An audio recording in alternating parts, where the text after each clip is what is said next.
Do doja të bëja një renditje për shembull se kam mund të shikoj una si finalist paraprakisht deri në këtë pikë të lojës të datës 21 janar, se ndoshta dhe mund të ndryshojnë. Tani, në vend të parë do doja të vendosja patjetër do doja të vendosja Kristin si finalist, sepse edhe në primin e mbrëmshëm të datës 20 janar ishte po ai që ngriti atë dyshimet e tija për sa i përket Mateos dhe Selinës dhe arriti të bënte temë diskutimi dhe të merrte atë meritokracinë e të pasurit opinion më shumë se sa ata që janë aty, siç i tha dhe Ledioni. Plus ka krijuar dhe shumë situata dhe është, le të themi, më i komentuari për momentin. I dyti, banori i dytë është Brikena. Brikena është vajzë e çiltër, pa marrë parasysh pjesën e marrëdhënies me Mateon, është vajzë me këmbë në tokë, e cila nuk i tremët argumentit vet. Pavarësisht ka pak komplekse për këtë pjesën me Mateon, por kjo nuk është se më jep bindje që mund t'jap një opinion të keq, jo, absolutisht. Është karakteri i saj, është karakteriale e gjithë dhe ajo që edhe ndoshta edhe është pak dhe e frenuar, nuk është e lirë. Tjetri, Selin, 23 vjeçë vajzë, sado që është profilizuar pak me këtë marrëdhënien me dëshirën e mirit në këtë dyshen, në këtë aleancën që kanë, por është vajzë e zgjuar, ka argumente dhe ka koment për çdo situatë dhe ka arsyetim për çdo situatë. Është inteligjente. E duam se duam, për shembull, le të themi në një farë mënyrë deri tani, siç e thash, dhe Miri po ashtu është një kandidat për në finale, për mua, siç e shikoj unë lojën. Dhe ai ka krijuar shumë skena, shumë situata, ka qenë i komentuar, edhe pothuajse edhe në rrjete shumë i komentuar.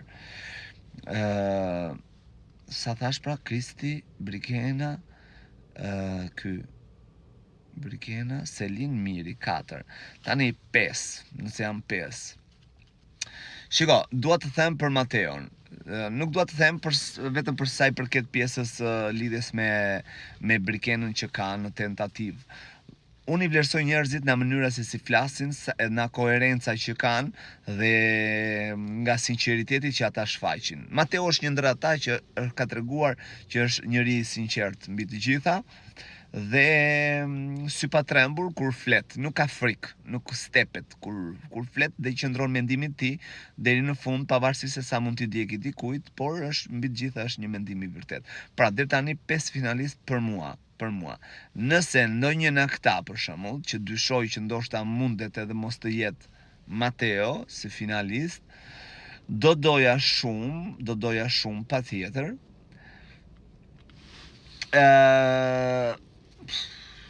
Tani nëse nuk janë këta të 5, për shembull, jo, nëse nuk janë këta të 5, po nëse nuk është njëri nga këta të 5, do ta zvendcoja për shembull Mateon, që ka ndoshta shkon edhe nuk shkon në finale, do doja Mateon, se dy çiftet, për shembull nëse bëhet çift Mateo, nuk kanë shkuar kurrë në finale, shkojnë deri para finales, gjysmë finale.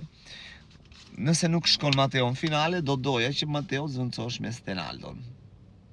I ka të gjitha Stenaldo, artikulimin e të gjitha më the tash, edhe patjetër që është më speciali, sepse më speciali në kuptimin që është rasti i parë në të gjithë Big Brotheret e VIP, domethënë nëpër botë, jo në Shqipëri, por në botë. Pra një i verbër është hera e parë që futet në një Big Brother, në një reality show. Dhe për hir të sforcës dhe për hir të guximit dhe për hir të kurajos, meriton për shembull që të jetë në finale, por në vend të Mateos, jo të këtyre të tjerëve. Kush e fiton nga këta të 5 deri tani për shembull, do doja që në dyshem përfundimtare fare, do doja të ishte Kristi dhe Selin. E them me sinqeritet, do doja të ishte Kristi dhe Selin, të dy këta. Ky është thjesht mendimi im, patjetër ju mund të keni një mendim ndryshe dhe mund ta shkruani edhe në koment.